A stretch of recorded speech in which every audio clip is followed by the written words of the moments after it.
Do you ever feel like eating is a full-time job? Between keto, intermittent fasting, paleo, eat like a caveman but only on Wednesdays, things can get a little bit confusing out there. We're here to simplify things. You don't need a very specific or fancy meal plan to be healthy. You just need balance. Whole foods matter a lot. Anything that flies, walks, swims, or grows is generally considered a whole food. Whole foods are like a good friend. They're dependable, they're wholesome, they're not full of fake stuff, and if you hang out with them for the long run, it's more likely you're gonna end up a better person or a more healthier person for it. Processed foods, on the other hand, are not entirely or inherently bad for you, but you don't want to overeat. You don't want to rely primarily on processed foods in your diet. They're usually loaded with extra sugar, extra fat. It makes them hyper palatable, and usually they're very high in calories, but they're very low on volume, so you're not getting a lot of food for all the calories that you're bringing in. They're more like the friend that's kind of the life of the party, but if you hang out with them for too long, they can become a little bit too much and you need to take a break. So 4 tips to help you hang out with the right friend instead of the wrong friend most of the time. Cook extra. This is a technique that we use in my household. Every dinner that we make sure we have enough for leftovers the next day. Have quick go-to options. So think about whole food options or minimally processed options that you actually like that take up volume in your belly when you feel like snacking. For us, the carrot sticks, not the baby carrots, the carrot sticks, celery sticks, and hummus have been a big one. Cucumbers and hummus have also been a big one. It kind of satisfies that chip craving you might have sometimes. But those types of foods take up volume in your stomach, so they actually fill you up. You also need high protein options. So there's certain types of cheeses that are good for that. Cold cut meats, protein shakes, things like that. Prep what you make time for. So notice I didn't say prep what you have time for.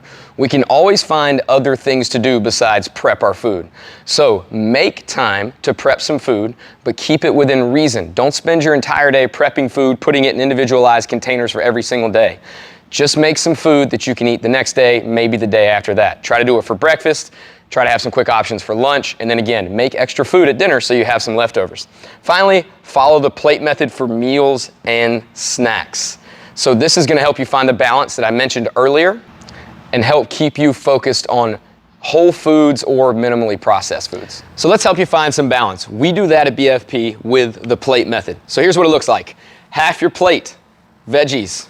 Quarter of the plate is protein, a quarter of the plate is carbs, and then maybe you've got a little bit, maybe like a thumb serving or 2 thumb servings of fat, depending on what's on the rest of the plate, which we're gonna talk about now.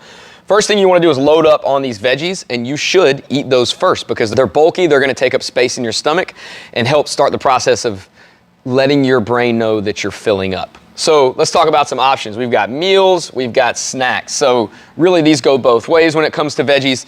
Spinach, peppers, cauliflower, broccoli, Brussels sprouts, and then great snacks that we tend to like are carrot sticks, cucumbers, peppers, and celery, and they're great if you're dipping in hummus. A little bit of bonus protein in the hummus as well as a little bit of carbohydrate. So you're already starting to, and some fat, you're already starting to create a balanced snack there with that type of snack. Let's go protein next. Protein is the most important on the plate. You don't necessarily have to eat it first though. We can still focus on veggies first. When we're looking at protein, meals, chicken, beef, fish, turkey, bison, things like that, things that you cook generally. When we're looking at snacks, jerky is a pretty good option depending on the brand. Cottage cheese is a wonderful option. Cold cut meats, try to keep those as clean as you can. Protein shake, and of course, Greek yogurt. These are all great snack options.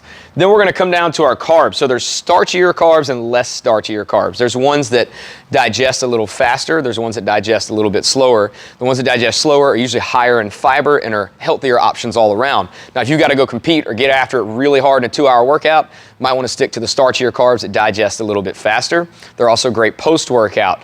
But all the rest of the time, the non-starchy stuff is a little bit better. Non-starchy is going to be oatmeal, quinoa, lots of different types of potatoes, but red potatoes seem to digest the slowest.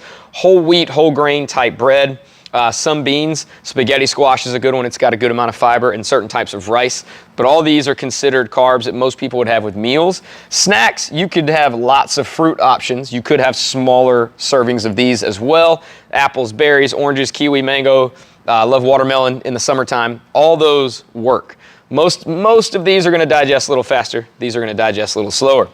Then finally, let's talk about fats. Okay, this is a good one to talk about because you may get the fat that you need in your meal from the meat that you're eating. Now, there's different types of fat, but we don't want to overload because for most people whose goal is to be a little bit leaner or to lose a little bit of body fat, fat adds up quickly when it comes to calories. It's important, but we don't want it's easy to overdo.